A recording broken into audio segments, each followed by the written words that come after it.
Hi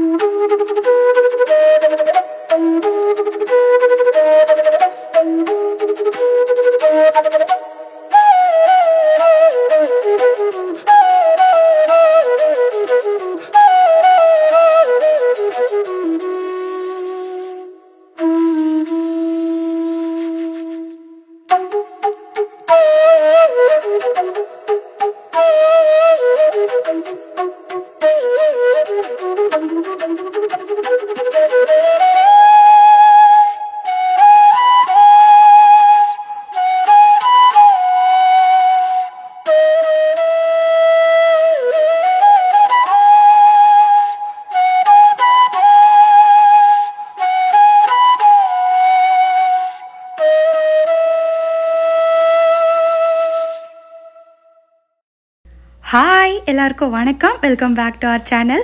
என் சேனலை subscribe பண்ணவங்க எல்லாருக்குமே ரொம்ப ரொம்ப நன்றி. நான் என்னதான் டெய்லி 2 ஷார்ட் வீடியோ போட்டாலும் லாங் வீடியோவில் உங்கள் எல்லாரையுமே இன்ட்ராக்ட் பண்ணுற மாதிரியான ஒரு ஹாப்பினஸ் எனக்கு கிடைக்கவே மாட்டேங்குது. நம்ம சேனலில் ஸ்டார்டிங்லலாம் நான் அவ்வளோவா ஷார்ட்ஸ் வீடியோ போட மாட்டேன். ஒன்லி வந்து லாங் வீடியோஸ் தான் அதிகமாக போடுவேன். ஷார்ட்ஸ் வந்து ரேராக வரும். அப்புறம் தான் வந்து ஒரு ஷார்ட் வீடியோ அந்த மாதிரி வந்து போட ஆரம்பித்தேன். எனக்கு அதனாலேயோ என்னமோ தெரியல, ஆரம்பத்துலேருந்தே லாங் வீடியோவில் இன்ட்ராக்ட் பண்ணுறனாலையா என்னென்னு தெரியல.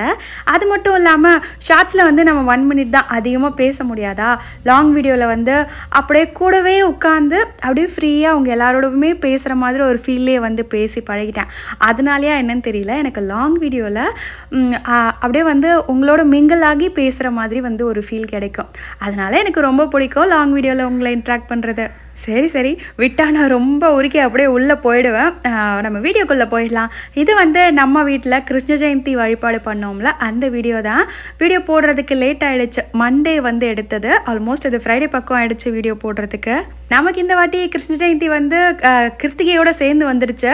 காலையிலே வந்து கிருத்திகைக்கு பூஜை எல்லாம் முடிச்சுட்டு அதுக்கப்புறமா மதியத்துக்கு மேலே கிருஷ்ணருக்கு அலங்காரம், அப்புறம் வந்து பேக்ட்ராப் செட்டப்பு, இந்த பாதம்லாம் போடுறது, அந்த வேலையெல்லாமே பார்த்துட்டு இருந்தேன். ஃபஸ்ட்டு வந்து பூஜையை வந்து பூஜை ரூம்லேயே வச்சுக்கலாம், ஹாலில் வந்து வைக்க வேணாம் சுவாமி அப்படின்ற மாதிரி நினச்சேன். அதுக்கப்புறமா நான் இப்போ பூஜை அறையில் வந்து பூஜை பண்ணுறேன்னா, சுவாமிக்கு வந்து நம்ம அமர்த்துவோம்ல, கிருஷ்ணரை வந்து மனை போட்டு அமர்த்தி அவருக்கு முன்னாடி பக்ஷணங்கள் எல்லாம் வச்சு இலை போட்டு சுவாமிக்கு நைவேத்தியம் பரிமாறும் போது நான் நின்று என்னால் தீபாராதனை வந்து காட்டவே முடியாது, ரொம்ப இடிக்கும். பிகாஸ் கிச்சனுக்குள்ளேயே இருக்கிறதுனால. ஸோ நம்ம வெளியில் வச்சுட்டோம் அப்படின்னா வீட்டில் இருக்க எல்லாருமே நின்று நிம்மதியாக நிதானமாக வந்து சுவாமி கும்பிடலாம் அப்படின்னு தான் ஹால்லே வந்து அலங்காரம் பண்ணது. வரலட்சுமி நோன்பு பண்ண ஆரம்பித்து தான் நான் வந்து பழகிட்டேன். ஹாலில் பண்ணி ரொம்ப சஃபிஷியண்ட்டாக ஃப்ரீயாக இருக்குது சாமி கும்பிட்றதுக்கு. அதனால ஹால்லே வந்து அலங்காரம் பண்ணிக்கலாம் அப்படின்னு. அன்றைக்கி நாள் வந்து நான் ரொம்ப வேலையாக இருந்தேன்னா, ஸோ முந்தான நாளும் திருப்பூரூர் போயிட்டதுனால எனக்கு வேலை எல்லாமே நின்று போச்சு. ஸோ அடுத்த நாள் கிருஷ்ண ஜெயந்தி அன்னைக்கு அட் அ டைம் எல்லா வேலையுமே பண்ணும்போது எனக்கு வந்து டைம் வேகமாக ஓடுற மாதிரி இருக்குது, ஆனால் வேலை எதுவுமே ஆகாத மாதிரி இருந்தது. அப்புறம் எங்கள் மாமாவை கேட்டேன். ஸோ அவர் வந்து எனக்கு பேக்ட்ராப் மட்டும் செட் பண்ணி அழகாக வந்து அலங்காரம் பண்ணி கொடுத்துட்டாரு. அது ஒரு பெரிய வேலை, ஆக்சுவலி ரொம்ப டைம் எடுத்து பொறுமையாக பண்ணணும். அதனால எனக்கு மாமா பண்ணி கொடுத்துட்டாரு. மற்றபடி மேல் வேலை எல்லாமே நான் பார்த்துக்கிட்டேன். இந்த பேக் ஸ்க்ரீன் வந்து நான் 1 டைம் வாங்கி வச்சுட்டேன் அமேசானில். லாஸ்ட் டைம் வரலட்சுமி நோன்புக்கு யூஸ் பண்ண ஸ்க்ரீன் தான் இது. இந்த ஸ்க்ரீனே வந்து எடுத்து வாஷ் பண்ணி வச்சுருந்தேன். அதை இந்த வருஷம் திரும்ப வந்து ரீயூஸ் பண்ணிக்கிட்டேன். அப்படியே வந்து பச்சரிசி ஊற வச்சு எடுத்து வச்சுருந்தேன். பச்சரிசி நம்ம எவ்வளோக்கு எவ்வளோ ஊற வைக்கிறோமோ அந்தளவுக்கு அரைக்கும் போது நமக்கு நல்ல வேகமாக மழை குழைவாக வந்து அரைப்பட்டுரும். ஸோ அந்த மாதிரி அரைச்சி எடுத்துகிட்டு ஒரு பவுலில் போட்டு கிளம்பிட்டேன் கோலம் போடுறதுக்கு. ஃபஸ்ட்டு வாசலில், அப்புறம் நிலை வாசலில் துளசி மரத்துக்கிட்ட கோலம் போடுற வேலை எல்லாமே ஃபஸ்ட்டு முடிச்சிட்டேன். பிகாஸ் அது காஞ்சிருச்சு வேகமாக அப்படின்னா நம்ம வீட்டில் உள்ளவங்க போக வர நடக்கும்போது கலையாமல் இருக்கும் அப்படிங்கிறதுக்காக ஃபஸ்ட்டு அதை போட்டுட்டு அதுக்கப்புறமா வாசல்ல இருந்து போடணும். ஒரு சிலர் வந்து இங்கே நம்மளுடைய நிலவாசல் இருந்து மட்டும்தான் கிருஷ்ணர் பாதம் போடுவாங்க. அப்படி போடக்கூடாது. நம்மளுடைய வீட்டு கேட்டுக்கு வெளியே இருக்குல்ல, அங்கிருந்து கிருஷ்ணர் பாதம் வந்து நம்ம போட்டுக்கிட்டே வரணும். லாஸ்ட் இயர் வந்து ஹஸ்பண்ட் லீவில் இருந்தாங்க வீட்டில். ஸோ அவரை வந்து ஒரு தட்டில் மாக்கோலத்தை நான் ஊற்றி எடுத்து பிடிச்சிக்கிட்டேன். அவர் சாயை தூக்கி அதில் வச்சு பாதம் வந்து வச்சுக்கிட்டே வந்தாரா. எனக்கு கொஞ்சம் ஈஸியாக இருந்தது. இவரை கொஞ்சம் சேட்டக்காரி, இவளை வச்சுட்டு என்னால் தனியாக மேனேஜ் பண்ண முடியாது அப்படின்னு நானே வந்து என்னோட கை அச்சிலேயே கோலம் வந்து போட்டுட்டேன். அதாவது கிருஷ்ணருடைய பாதம் வந்து போட்டுட்டு வந்துட்டேன். ஒரு சில நாள் வந்து நம்ம நினைப்போம் இன்னைக்கு இவ்வளோ வேலை இருக்கே, இது எப்படா பண்ண போகிறோம் அப்படின்னு. ஆனால் அந்த வேலை பார்த்தா அன்றைக்கே டக்குன்னு முடிஞ்சிருக்கும். நம்ம அதுக்காக ப்ரிப்ரேஷன்ஸ் பிளானிங் எதுவுமே வந்து பண்ணியிருக்க மாட்டோம். அதே மாதிரி தான் இந்த வருஷம் கிருஷ்ண ஜெயந்தி எனக்கு ரொம்பவே பிளாங்காக இருந்தது, எப்படா பண்ண போகிறோம் அப்படின்னு. பிகாஸ் முந்தின நாள் வந்து நான் கோயிலுக்கு போயிட்டதுனால சுவாமிக்கு பொருள் வாங்குறது, அவல் பொரிக்கடலை அப்புறம் வந்து பழம் வாங்குறது எதுவுமே வாங்கலை. எல்லாமே அன்னைக்கு தான் பண்ணேன். எனக்கு வந்து பாப்பா ஸ்டமக்கில் இருக்கும்போதுலேருந்து, அதாவது ப்ரெக்னெண்ட்டாக இருக்கும்போதுலேருந்தே வந்து கொஞ்சம் பேக் பெயின் வந்து வர ஆரம்பிச்சிது. பாப்பா பிறந்து ஒரு 7 மந்த்ஸ்க்கு அப்புறம் வந்து நீ பெயின் வர ஆரம்பிச்சிது. கால் முட்டி இருக்குல்ல, அந்த முட்டி வந்து பயங்கரமாக வலிக்கும், அப்படியே ரவுண்டாக பந்து மாதிரி வந்து வீங்கி போயிருக்கும்.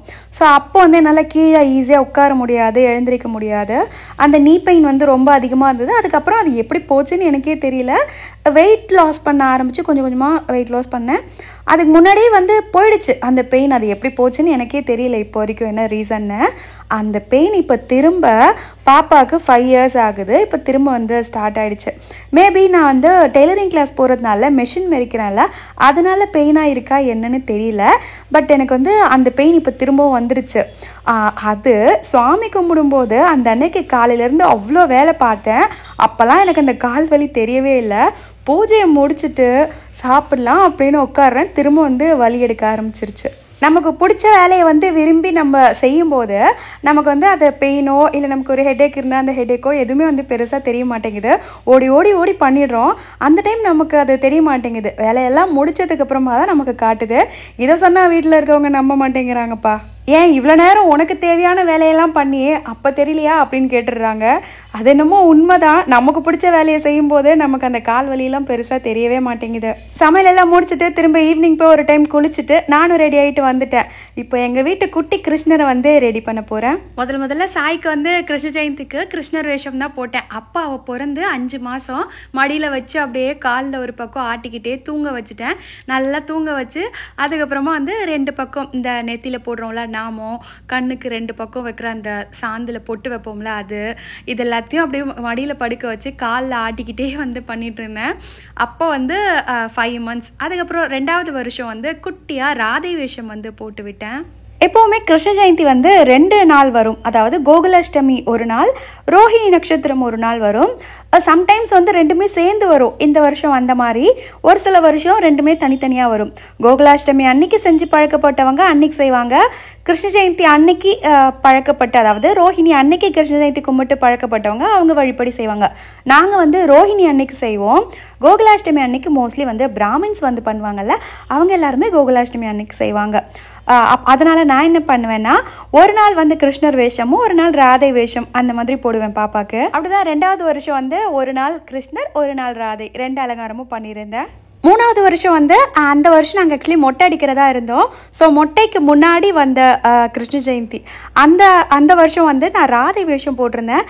2 பக்கமும் ஜவுரி மூடி வச்சு 2 பக்கமும் பெருசாக பின்னல் எல்லாம் பின்னி நெத்திக்கு நல்ல நெத்தி சுட்டி எல்லாம் வச்சு சூப்பராக வந்து அலங்காரம் பண்ணியிருந்தேன். ரொம்ப அழகாக இருந்தா பாப்பா அந்த வருஷம். அதுக்கும் அடுத்த வருஷம் தான் எங்கள் வீட்டு ராதை வந்து மொட்டை ராதையாக இருந்தாங்க. ஸோ அதுலேயே எப்படியோ கஷ்டப்பட்டு நெத்தி சுட்டி ஃப்ளாரல் ஜுவல்லரி எல்லாமே பின் பண்ணி ஸ்கூலுக்கு அனுப்பி விட்டுருந்தேன். இது வந்து அவள் எல்கேஜி சேர்ந்தப்போ வந்து எடுத்தது. பாப்பாவுக்கு 5 மந்த்ஸ்லேருந்து போடுறதுலேருந்தே ராதை வந்து ஒரு 6 டைம்ஸ் போடுற மாதிரி ஆயிடுச்சு. இப்போ அவளுக்கு 5 இயர்ஸ் தான், பட் 6 டைம்ஸ் இது வரைக்கும் கிருஷ்ண ஜெயந்தி வந்திருக்கு. அதுக்கு அடுத்ததாக 5வது போட்டது தான் லாஸ்ட் இயர் ஷார்ட்ஸ் வீடியோவில் வந்து நிறைய பேர் அதை இந்த வருஷம் தான் பார்த்துட்டு கமெண்ட் பண்ணியிருந்தீங்க. லாஸ்ட் இயர் வந்து ராதை வேஷம் தான் போட்டு ஸ்கூலுக்கு அனுப்பியிருந்தேன். அண்ட் இந்த வருஷம் கிருஷ்ண ஜெயந்தி அன்னைக்கு வந்து லீவு. ஸோ லீவில் நான் வந்து கிருஷ்ணர் அலங்காரம் பண்ணியிருந்தேன். இதுக்கு முன்னாடியுமே அப்படி தான், பட் முன்னாடியே போட்டுருவேன். ஸ்கூலில் வந்து முன்னாடி நாள் செலிப்ரேட் பண்ணுறதுனால இந்த வருஷம் கிருஷ்ண ஜெயந்தி அன்னைக்கு தான் வந்து கிருஷ்ணர் அலங்காரம் பண்ணியிருந்தேன் பாப்பாக்கு. அலங்காரம்லாம் சூப்பராக முடிச்சுட்டு அதுக்கப்புறம் போயிட்டு ஆஸ் யூஷுவல் பூஜை பண்ண வேண்டியதான். அண்ட் நான் இன்னொரு விஷயமும் வீடியோவில் உங்களோட ஷேர் பண்ணும் அப்படின்னு நினச்சிட்டே இருந்தேன். நிறைய பேர் இப்போ ரீசெண்டாக என்கிட்ட வந்து சொல்கிற விஷயம், எனக்கு வந்து நெகட்டிவ் தாட்ஸ் அதிகமாக வருது சிஸ்டர் அப்படின்னு. நெகட்டிவ் தாட்ஸ் வந்து நமக்கு வர்றதுக்கு நாமளுமே ஒரு காரணம் தான். ஏன்னா நாம் ஒரு விஷயத்தை பண்ணும்போது அதில் இன்செக்யூராக இருக்கோம் அப்படின்னும் போது தான் கண்டிப்பாக நமக்கு வந்து நெகட்டிவ் தாட்ஸ் வரும். நம்ம பண்ணுற விஷயத்து மேலே நமக்கு கான்ஃபிடென்ஸ் இருக்கும்போது நமக்கு கண்டிப்பாக அந்த இன்செக்யூரிட்டி ஃபீல் வராது. அதனால் நெகட்டிவ் தாட்ஸுமே வந்து வராது. அதுக்காக எனக்கு நெகட்டிவ் தாட்ஸ் வந்ததே இல்லை அப்படின்லாம் நான் சொல்ல மாட்டேன். எனக்குமே வரும், நிறைய வரும். ஆனால் அந்த செகண்ட் நான் எப்படி மூவ் ஆன் பண்ணுவேன் அப்படிங்கிறத உங்களோட ஷேர் பண்ணுறேன். அதே போல் இந்த நெகட்டிவ் தாட் வந்து பெரிய பெரிய விஷயங்களுக்கு தான் வரணும், ஒரு பிஸ்னஸ் மேனுக்கு தான் வரணும், ஒரு டாக்டருக்கு வரணும், ஒரு என்ஜினியர் அப்படிலாம் கிடையாது. சாதாரணமாக வீட்டில் உள்ள நமக்கு ஒரு சின்ன சின்ன இன்சிடென்ட்லாம் கூட நெகட்டிவ் தாட்ஸ் வரும். ஃபார் எக்ஸாம்பிள் இப்போ கிச்சனில் வந்து ஒரு ஹேண்டில் பண்ணிட்டே இருக்கும் ஒரு பாட்டில்னு வச்சுக்கோங்களேன். நம்ம வந்து பேண்ட்ரியில் ஒரு கிளாஸ் பாட்டில் வச்சுருக்கோம். இந்த கிளாஸ் பாட்டில் எடுக்கும்போது கீழே போட்டால் கை தவறி விழுந்தால் அது உடஞ்சிருமோ அப்படின்னு நினைப்போம். அதே திங்கிங்லேயே அதை எடுப்போம், அதே மாதிரி கீழே போடுவோம், உடைப்போம். அதனால் அந்த நெகட்டிவ் திங்கிங்கோடு போயிட்டு அதை அணுகாமல் ஜஸ்ட் ஃப்ரீயாக, கூலாக, ஹாப்பியாக, ஜாலியாக நீங்கள் போயிட்டு அந்த ஒரு விஷயத்தை நீங்கள் ஹேண்டில் பண்ணி பார்த்தீங்க அப்படின்னா கண்டிப்பாக உங்களுக்கு பதறாது. அதாவது ஒரு பதட்டம் ஏற்படாது. அந்த விஷயத்தை வந்து நெகட்டிவில் போய் முடியாது. ஸோ நாம் பண்ணுற விஷயத்த நம்ம கூலாக ஹாப்பியாக பண்ணோம் அப்படின்னாலே வந்து அந்த விஷயம் நல்லா தான் நடக்கும். ஸோ நம்ம வந்து இப்படி ஆகிடுமோ அப்படி ஆகிடுமோன்னு ஒரு நெகட்டிவ் தாட்லேயே அந்த விஷயத்தை அணுகும்போது தான் அது நமக்கு தப்பாக போய் முடியுது. அதே மாதிரி இப்போ நாட்டில் நடக்கிற விஷயங்கள் எல்லாமே வந்து நமக்கு பார்க்கும்போது பொம்பளை பிள்ளைங்கள வீட்டில் வச்சுருக்கோம் அப்படின்னாலே ரொம்ப பயமாக இருக்குது. ரீசெண்டாக கூட இப்போ நடந்ததில்லை, ஒரு பொண்ணுக்கு கொல்கத்தாவில் 9 மாதம் குழந்தையும் யாரும் பார்க்குறது கிடையாது, 70-80 வயசான பாட்டியுமே யாரும் விட்டு வைக்கிறது கிடையாது. இப்போ இருக்கிற இந்த காலகட்டத்தில் நம்ம நினைக்கிறோம் மென்னுக்கு ஈக்குவலாக நம்ம விமன் ஆகிட்டோம், ஸோ எல்லா விஷயத்துலையுமே எல்லா துறையிலையுமே நாமளுமே நல்லா சிறந்து விளங்கிட்டு இருக்கோம் அப்படின்னு. ஆனாலுமே அதுவுமே குறிப்பாக இந்த விஷயத்துலன்னு பார்க்கும்போது பெண்களை இன்னுமே அடிமைப்படுத்திட்டு தான் இருக்காங்க. நாம தான் நம்மளை தற்காத்துக்கணும். குழந்தைங்களுக்குமே சின்ன வயசுலேருந்து நம்ம சொல்லி கொடுக்கணும். குட் டச் எது, பேட் டச் எது, யார் எப்படி அப்ரோச் பண்ணுவாங்க, இப்படி அப்ரோச் பண்ணும்போது நாம் எப்படி ரியாக்ட் பண்ணணுங்கிறத நம்ம குழந்தைங்களுக்கு சொல்லி கொடுத்து வளர்க்கணும். இது வந்து கேர்ள் பேபிஸ்க்கு மட்டும் கிடையாது, பாய்ஸ்க்குமே நம்ம சொல்லி கொடுத்து வளர்க்கணும். இன்னும் கேட்டால் பெண் பிள்ளைங்களை பெற்றவங்களை விட பாய் கிட்ட இருக்காங்கல்ல, அவங்களுடைய அம்மாக்களுக்கு தான் அதிகமான பொறுப்பு இருக்குது. அவங்க வந்து அவங்க குழந்தைங்களுக்கு சின்ன வயசுலேருந்தே நாம் வந்து சொல்லி கொடுத்து வளர்க்கணும், பெண்களை எப்படி மதிக்கணும் அப்படிங்கிறத. நாம் எல்லாருமே ஆனால் அதை சரியாக செஞ்சுக்கிட்டு தான் இருக்கோம். பட்டு நம்மக்கிட்ட இருந்து மட்டும் பிள்ளைங்க எல்லாத்தையுமே கற்றுக்கிறது கிடையாது. இந்த சொசைட்டியை பார்த்துமே நிறைய கற்றுக்குறாங்க. அது மட்டும் இல்லை, மீடியாவை பார்த்துமே நிறைய கற்றுக்குறாங்க. ஸோ அது போட்டும் ஒரு பக்கம். பட் நம்மளால் முடிஞ்சது நம்ம குழந்தைங்கள நம்ம நல்லபடியாக வளர்த்து ஆளாக்குவோம். எவ்வளோதான் இந்த உமன் எம்பவர்மெண்ட்டை பற்றி நாம் படித்தாலும் கேட்டாலும் அதெல்லாம் வந்து யாருமே ப்ராக்டிஸ் பண்ணுறதோ ஒரு ஃபாலோ பண்ணுறதோ வந்து கிடையாது. சரி, ஓகே, நமக்கு தரலனா என்ன, நாமளே முடிஞ்ச அளவுக்கு எடுத்துக்க ட்ரை பண்ணுவோம். அண்ட் ஒர்க் எல்லாமே முடிஞ்சது. கிருஷ்ணரையும் அலங்காரம் பண்ணியாச்சு, எங்கள் வீட்டு குட்டி கிருஷ்ணரை. இப்போ வந்து சுவாமிக்கு விளக்கு ஏற்றிட்டு அடுத்ததாக பூஜை ஆரம்பிக்க வேண்டியதான். அதே மாதிரி நான் ரீசெண்டாக வந்து சொல்லியிருந்தேன்ல, நான் நான்வெஜ் சாப்பிட்றத விட்டுட்டேன் அப்படின்னு. நேற்று வந்து நான்வெஜ் சமையல் பண்ணியிருந்தது ஒரு வீடியோ போஸ்ட் பண்ணியிருந்தப்போ எல்லாருமே சாப்பிட மாட்டேன்னு சொன்னீங்கன்னு ஷாக்கிங்காக கேட்டிருந்தீங்க. சாப்பிட மாட்டேன் தான், ஆமாம். ஆனால் நம்ம வீட்டில் இருக்கவங்க சாப்பிட்றாங்கல்ல, அவங்கள வந்து சாப்பிடாதீங்கன்னு சொல்ல முடியாதுல்ல. ஸோ அவங்களுக்கு வந்து சமைச்சு கொடுத்துட்டு தான் இருக்கேன்.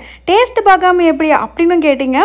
நம்ம வாயில் டேஸ்ட் பார்க்காம சமைக்க வேண்டியதான். எனக்கு சமைச்சு பழக்கம் டேஸ்ட்டு பார்க்காம, உப்பு காரம்லாம் கரெக்டாக போட்டு எனக்கு பழக்கம். ஸோ நான் வந்து டேஸ்ட்டு பார்க்காம சமைச்சுக்குவேன். இப்போ சுவாமிக்கு இப்போ நான் கிருஷ்ண ஜெயந்திக்கு கிருஷ்ணருக்கே வந்து நைவேத்தியம் சமைச்சேன்ல, வாயில் டேஸ்ட் பார்க்காம தானே வந்து சமைச்சேன். ஸோ இதே மாதிரி தான் வந்து சமைக்கணும். சுவாமிக்கு எப்படி சமைக்கிறோம் அதே மாதிரி தான் நான்வெஜ் நம்ம சாப்பிட வேணாம்னு நினைக்கும் போது நம்ம அதை மாதிரி வந்து செஞ்சுக்கணும். கிருஷ்ண ஜெயந்திக்கு பாதம் போட்டுட்டு வீட்டில் விளக்கெல்லாம் ஏற்றி முடிச்சுட்டு நம்ம வீட்டு வாசல்ல இருந்து கிருஷ்ணர் பாதத்துக்கு பூ போட்டு கிருஷ்ணரை வீட்டுக்குள்ளே வந்து அழைச்சி கொண்டு வரணும். நான் போட்டுட்டு இருந்தேன். பாப்பா வந்து அம்மா நான் பண்ணுறேன் அப்படின்னு சொல்லும்போது, சரி கிருஷ்ணர் பாதத்துக்கு பூ போட்டு கிருஷ்ணர் வீட்டுக்குள்ளே வர மாதிரி இருக்கட்டும் அப்படின்னு சொல்லிட்டு நான் விட்டுட்டேன். பாப்பா தான் வந்து பண்ணா. கிருஷ்ண ஜெயந்திக்கு வந்து நாம் பொதுவாக சேன் பண்ணக்கூடிய அந்த ஸ்லோகன் என்னென்னா, ஹரே ராமா ராம ராமா ஹரே ஹரே, ஹரே கிருஷ்ணா கிருஷ்ணா கிருஷ்ணா ஹரே ஹரே. இதுதான் வந்து நம்ம சொல்லுவோம். ஸோ அதை வந்து சேன் பண்ணிவிட்டு, அதாவது சொல்லிக்கிட்டே வந்து அவருடைய பாதத்துக்கு பூ போட்டு அர்ச்சனை பண்ணிகிட்டே கிருஷ்ணரை வீட்டுக்குள்ளே கூட்டிகிட்டு வந்தாச்சு. எங்கள் வீட்டு குட்டி கிருஷ்ணர் அதே மாதிரி அர்ச்சனை பண்ணி கிருஷ்ணராகவே வீட்டுக்குள்ளே வந்துட்டார். அதுக்கப்புறமா நாங்கள் வந்து சுவாமிக்கு இலையெல்லாம் போட்டு நைவேத்தியம் பரிமாறினோம். சின்ன வயசுலலாம் அம்மா வந்து கிருஷ்ண ஜெயந்திக்கு ஒரு 2-3 நாள் முன்னாடியிலேருந்தே கிருஷ்ணருக்கு பக்ஷணம் எல்லாமே செய்வாங்க. சீடை, முறுக்கு, இனிப்பு சீடை தனியாக, கார சீடை உப்பு போட்டு சீடை தனியாக, அதுக்கப்புறமா அதிரசம், முறுக்கில் வந்து ரிப்பன் பக்கோடா, முள்ளு முறுக்கு, அப்புறம் வந்து நிறைய வெரைட்டிஸ் எல்லாமே இருக்குல்ல, அது எல்லாமே வந்து செய்வாங்க அம்மா. ரவா லட்டு, முக்கியமாக ரவா லட்டு, எள்ளு உருண்டை இதெல்லாம் செய்வாங்க. பட் அம்மாவுக்குமே ஏஜ் ஆக ஆக நாங்களுமே வந்து இந்த மாதிரியான ஸ்நாக்ஸ் ஐட்டம்ஸ்லாம் ரொம்ப சாப்பிட்றதில்ல. ஸோ செஞ்சு வந்து அது அவ்வளோ பண்ணி வந்து வீணாகுது அப்படின்றதுனால அம்மா கொஞ்சம் கொஞ்சமாக குறைச்சிக்கிட்டாங்க செய்கிறத. இப்போ எனக்கும் எடுத்துக்கிட்டிங்கன்னா இந்த மாதிரி உட்காந்து எண்ணெய் கடாயில் உட்காந்து பலகாரம்லாம் சுட்டு எடுக்கிறதுக்கெல்லாம் நேரம் இல்லை. அதனால் கிருஷ்ணருக்கு என்னென்ன பிடிக்குமோ முறையாக என்னென்னலாம் செய்வோமோ அதெல்லாமே கடையில் வாங்கி வச்சாச்சு. பட் கடையில் வாங்கி வைக்கிறது வந்து வேறு. ஆனால் நம்ம கையால் அவருக்கு எதாவது செஞ்சு வைக்கணும்ல. அதனால் என்னால் என்ன முடியுமோ அது எப்போதுமே என் கையால் அவருக்கு தனியாக செஞ்சு வந்து படைச்சிருவேன். கடையில் வாங்குறது அது ஒரு பக்கம் இருக்கும். ஆனால் நான் அதை வந்து நைவேத்தியம் பண்ண மாட்டேன் பெருசாக. அது இருக்கட்டும், கிருஷ்ணருக்கு ஒரு பக்கம் அவருக்கு பிடிச்சது பொருள்னு வாங்கி வச்சாச்சு. ஆனால் என் கையால் சுத்தமாக சமைச்சு நான் படைக்கிறேன்ல, அதை மட்டும்தான் நான் நைவேத்தியம் பண்ணுவேன்.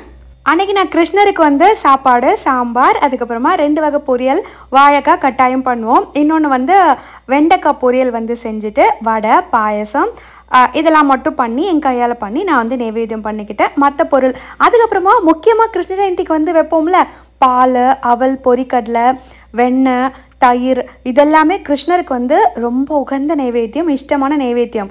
அதனால் அதெல்லாம் கட்டாயம் வைக்கணும். அது வந்து தனியாக அன்னைக்கு வந்து ரெடி பண்ணி வச்சுருவேன். அதுபோக நான் பண்ண நைவேத்தியம், இது 2 தான் வந்து நான் நைவேத்தியம் பண்ணுவேன். கிருஷ்ண ஜெயந்தி வழிபாடு வந்து யார் வேணாலும் பண்ணலாம். இப்போல்லாம் எல்லாருமே எல்லா சுவாமியுமே வந்து கும்பிடுறாங்க. ஸோ கிருஷ்ண ஜெயந்தி வழிபாடு வந்து யார் வேணாலும் பண்ணலாம். ஒன்றும் இல்லை, ஒரு குட்டி கிருஷ்ணரை அலங்காரம் பண்ணி அன்றைக்கி நம்ம வீட்டில் அவருக்கு பிடிச்சதெல்லாம் செஞ்சு வச்சு சாமி கும்பிட்றோம், அவ்வளோதான். குழந்தைக்காக வேண்டி நம்ம வந்து நிறைய சுவாமி கும்பிடுவோம். அதில் ஒன்று இந்த கிருஷ்ண ஜெயந்தி வழிபாடு. நம்ம வந்து ஹஸ்பண்ட் அண்ட் ஒய்ஃபாக சேர்ந்து இருந்தோ இல்லை ஒய்ஃப்காக ஹஸ்பண்டோ இல்லை ஹஸ்பண்ட்காக ஒய்ஃபோ வந்து நம்ம கிருஷ்ண ஜெயந்தி அன்னைக்கு முழுக்க விரதமாக இருந்து கிருஷ்ணரை வழிபட்டு ஹரே ராமா ஹரே ராமா ராம ராம ஹரே ஹரே, ஹரே கிருஷ்ணா கிருஷ்ண கிருஷ்ண ஹரே ஹரே, இந்த நாமத்தை வந்து சாண்ட் பண்ணி சொல்லி நம்ம வந்து சுவாமி கும்பிட்டு விரதமாக இருந்தோம் அன்னைக்கு நாள் முழுக்க அப்படின்னா கண்டிப்பாக நமக்கு வந்து கிருஷ்ண பரமாத்மா நமக்கு குழந்தை வரத்தை வந்து கொடுப்பாரு. முருகர் எப்படி நாம சஷ்டி நேரத்தில் அதே மாதிரி மகா கந்த சஷ்டி அப்போ வருஷத்தில் ஒரு தரம் வந்து விரதமாக இருந்து முருகப்பெருமான் கிட்ட நம்ம குழந்தை வரம் வாங்குறோம்ல, அதே மாதிரி கிருஷ்ணருமே நமக்கு குழந்தை வரத்தை கொடுப்பாரு. நிறைய பேர் நம்மளுடைய ஷார்ட்ஸ் வீடியோவில் வந்து கமெண்ட் போட்டிருப்பாங்க. நிஜமாவே எனக்கே ரொம்ப ஆச்சரியமாக இருந்ததுங்க, கிருஷ்ணர் இவ்வளோ பேருக்கு குழந்தை வரம் கொடுத்துருக்காரா அப்படின்னு. வருஷத்தில் ஒரு நாள் வர்ற இந்த கிருஷ்ண ஜெயந்தி, அதுக்கப்புறமா வந்து மகா கந்த சஷ்டி விரதம் இருக்குல்ல, ஐப்பசி மாதம் வரப்போகுது. நான் முன்னாடியே சொல்கிறேன், அந்த டைமில் நம்ம விரதமாக இருக்கும்போது கண்டிப்பாக நமக்கு குழந்தை வரம் கிடைக்கும், 100% கேரண்டி. அதே மாதிரி போன சஷ்டிக்குமே நிறைய பேர் வந்து கமெண்ட்ஸில் போட்டிருப்பாங்க, எனக்கு வந்து சஷ்டி விரதம் இருந்து தான் குழந்தை பிறந்ததுன்னு. இன்றைக்கி காலையில் கூட ஒரு சிஸ்டர் எனக்கு கமெண்ட் பண்ணியிருந்தாங்க. நான் முருகர் ஃப்ரேம் போட்டிருந்தேன்ல அந்த வீடியோவில், எனக்கு என்னுடைய பையன் வந்து சஷ்டி விரதம் இருந்து தான் பிறந்தான் அப்படின்னு. நிஜமாவே அதெல்லாம் படிக்கும்போது முருகா நீ இவ்வளோ பேருக்கு இவ்வளோ நன்மை எல்லாம் பண்ணியிருக்க அப்படின்னு பார்க்கும்போது சந்தோஷமாக தான் இருந்தது. ஸோ அதே மாதிரி தான் கிருஷ்ண ஜெயந்திக்குமே நிறைய பேர் கமெண்ட் போட்டிருந்தாங்க, நம்பிக்கையாக நம்ம கிருஷ்ணர் கொடுப்பாரு அப்படின்னு நம்பி விரதமாக இருந்து கும்பிட்டோன்னா கண்டிப்பாக நமக்குமே தருவார். இதெல்லாமே கிருஷ்ண ஜெயந்திக்கு வந்து கண்டிப்பாக வைக்க வேண்டிய நைவேத்தியம். இது போக நான் வந்து சுவாமிக்கு பழம் வச்சுருக்கேன். எப்போதுமே நான் எந்த சுவாமி கும்பிட்டாலும் ஒரு 3 இல்லை 5 வகை பழம் வந்து எனக்கு என்னென்னலாம் முடியுமோ அதெல்லாம் வந்து வைப்பேன். அதே மாதிரி வெத்திரப்பாக்கு வாழைப்பழம் வந்து கட்டாயம் நம்ம வைப்போம்ல அது. அண்ட் இந்த தட்டில் இருக்க ஐட்டம் எல்லாமே முழுக்க கிருஷ்ணருக்கு பிடிச்ச ஐட்டம். பால், வெண்ணெய், தயிர், அது கூடவே வந்து பால் பாயசம் வச்சுருக்கேன். அதே மாதிரி கிருஷ்ணர் படம் வந்து ஒரு சிலர் படமோ இல்லை இந்த மாதிரியான விக்கிரகமோ வச்சு கும்பிட்டுட்டு மேலே எடுத்து வச்சுருவாங்க. அடுத்த வருஷம் கிருஷ்ண ஜெயந்திக்கு தான் அந்த விக்கிரகத்தை எடுத்து வந்து சுவாமி கும்பிடுவாங்க. ஆனால் எனக்கு என்னமோ அப்படிலாம் மேலே எடுத்து வைக்க மனசு வர மாட்டேங்குது. அதனால நான் வந்து பூஜையிலே தான் கிருஷ்ணரை வச்சுருக்கேன். அவருக்கு பக்கத்தில் ஒரு புல்லாங்குழலை வச்சுட்டு பூஜையெல்லாம் முடிச்சுட்டு குட்டி கிருஷ்ணருக்கு வெண்ணெய் தானே அவருக்கு ரொம்ப பிடிக்கும். ஸோ வெண்ணெய் எடுத்து அவருக்கு ஊட்டி விட்டுட்டு என் வீட்டு குட்டி கிருஷ்ணருக்கு ஊட்டி விட்டுட்டு கிருஷ்ணர் காலில் விழுந்து ஆசீர்வாதம் வாங்கிட்டேன். மேடம்க்கு வந்து சந்தோஷம் தாங்கலை. அன்றைக்கி முழுக்க எல்லாரும் அவங்கள அப்படியே கொண்டாடினாங்க.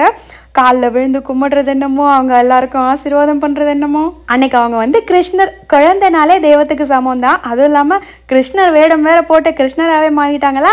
ஸோ வீட்டில் உள்ள எல்லாருமே வந்து கிருஷ்ணர் பாதத்தில் விழுந்து ஆசீர்வாதம் வாங்கணும்.